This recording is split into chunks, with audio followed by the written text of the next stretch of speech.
Hello, welcome to Coach with CK. Today, I want to talk about something that so many of us have experienced but rarely unpacked. Why do we ignore red flags during job search? You know the moment? The interviewer was 20 minutes late, the job description kept changing, or maybe you just didn't feel seen, and still you smiled, nodded, said all the right things, and told yourself, maybe it'll be fine. We've all done it. But what if that moment, that quiet discomfort, was actually your nervous system trying to protect you? Let's break it down. The subtle signs we ignore. Red flags don't always come with flashing lights. They often show up as small moments of tension or confusion. A vague answer to a simple question.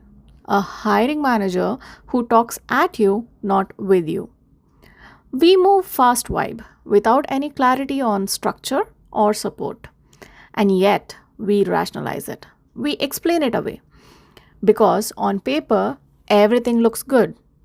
And let's be honest, after weeks or months of job searching, anything that moves feels like a progress. But here's the thing, progress without alignment is still a detour. Why we override our gut. Let's walk through the six most common reasons I have seen, both in my clients and in myself, why we ignore the red flags we feel. Fear of scarcity. Something is better than nothing. When you have been rejected or ghosted, even the bare minimum can feel like a win. You convince yourself it's wise to say yes now and fix it later. But what starts as a temporary compromise often becomes as a long-term drain on your peace, your creativity, and your worth. Urgency and financial pressure. You're not job hunting, you're trying to survive. Maybe rent is due, your savings are running out, or your family asks, have you found something yet? In that moment, your instincts are silenced by the need to secure something. And that's completely valid, but it also put you at a risk of signing up for something that slowly breaks you down. Hope and idealism. Maybe it'll get better once I'm in. We are natural storytellers. We see potential even when the reality in front of us is blurry. So we make excuses. Maybe the interviewer was having an off day. Maybe the company is still evolving. I can help fix it. Hope is beautiful. But when it's built on ignoring reality, it turns into self abandonment. Validation seeking. They picked me, that must mean it's a good fit. When you have been invisible for a while, no callbacks, no offers, being seen can feel intoxicating. But here's the reframe, just because they picked you doesn't mean you have to pick them back. Being wanted doesn't equal being aligned. Burnout and low confidence. I don't have the energy to start over. Sometimes we say yes not because we don't know better, but because we are too exhausted to say no. Burnout shrinks our ability to advocate for ourselves, and in that state, the goal becomes escape, not alignment. And that's how cycles repeat. Normalized dysfunction. Isn't every job like this? If you've been in a toxic, chaotic, or unclear work environment before, your brain may not even register those same signs as red flags. They just feel familiar.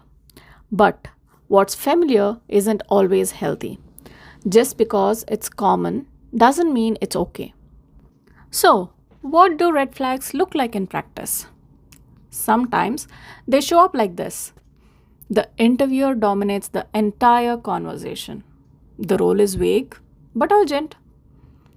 They ask you to complete unpaid assignments or be available before you're hired. There's no mention of your growth, only deliverables. Interviewer keeps changing. Feedback is delayed. The hiring manager isn't even in the loop. All those moments seem small on their own, but your body notices. Your nervous system picks it up before your mind can make sense of it. So, here's your reminder. Your brain may rationalize red flags, but your body never lies. After each interview, ask yourself, do I feel energized or drained? Do I feel respected or reduced to output? Did something feel off even if I can't name it?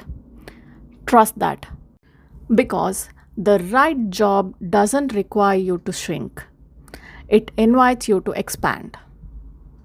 So before you say yes, check in with yourself. Not just the checklist, not just the salary, not just the brand name. Check in with your nervous system. Check in with your peace. Check in with your boundaries. You have worked too hard, healed too much, and grown too far to settle again.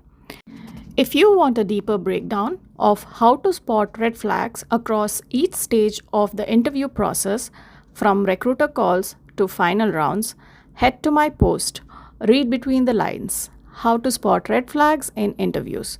You'll find the link in the show notes. Thank you for listening, and remember, career safety starts at hello. You're not just finding a job, you're choosing your next chapter. Choose wisely. And never forget, you are interviewing them too.